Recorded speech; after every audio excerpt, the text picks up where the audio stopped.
Excellency, you've had several challenges. We have had a lot of issues. 2 years ago, we were on the streets.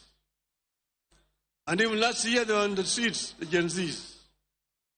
I saw that during the prayer breakfast recently this week, there was apologies that were being made. The speaker and yourself, which is wonderful as a first step to reconciliation.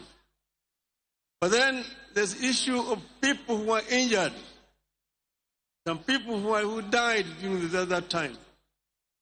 I want today to say that we should do compensation to families of those who died and those who are injured, so that we can have a closure to this chapter of our national history today. We want Kenyans to live in peace and in unity. Yothurwa. Unenoni. Wija maber.